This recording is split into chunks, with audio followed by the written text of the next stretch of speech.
ಸಿರವಾರದ ಪಟ್ಟಣ ಪಂಚಾಯಿತಿಯಲ್ಲಿ ಸರ್ಕಾರಿ ಸೌಲಭ್ಯ ಪಡೆಯಲು ಜನರ ಪರದಾಟ.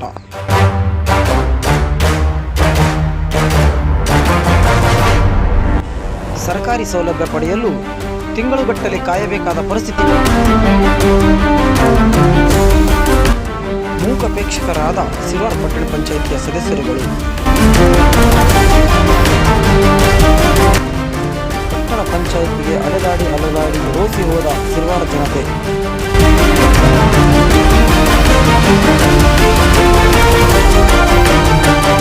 ಜರುಗ್ತವೆ. ಇದಕ್ಕೆ ಸಂಬಂಧಪಟ್ಟಂಥ ಅಧಿಕಾರಿಗಳು ಎಷ್ಟು ಜನ ಇದ್ದಾರೆ, ಯಾವ ವಿಭಾಗ, ಯಾವ ಇದಕ್ಕೆ ಬರ್ತದೆ, ಯಾವ ಅಧಿಕಾರಿಗಳಿಗೆ ಬರ್ತದೆ, ಎಷ್ಟು ದಿನಗಳಲ್ಲಿ ಅವರ ಕೆಲಸವನ್ನು ಮಾಡಿಕೊಡ್ಬೇಕು ಅಂಥೇಳಿ ಯಾವುದೇ ಒಂದು ನಾಮಫಲಕಗಳು ಇಲ್ಲ, ಸೂಚನಾ ಫಲಕಗಳು ಇಲ್ಲ. ಆಮೇಲೆ ಸಿಬ್ಬಂದಿಗಳು ಎಷ್ಟಿದ್ದಾರೆ, ಅಧಿಕಾರಿಗಳು ಎಷ್ಟಿದ್ದಾರೆ ಅಂತ ಯಾವುದೇ ಒಂದು ರೀತಿಯಾದಂಥ ಸಾರ್ವಜನಿಕರಿಗೆ ಮಾಹಿತಿ ಇಲ್ಲ.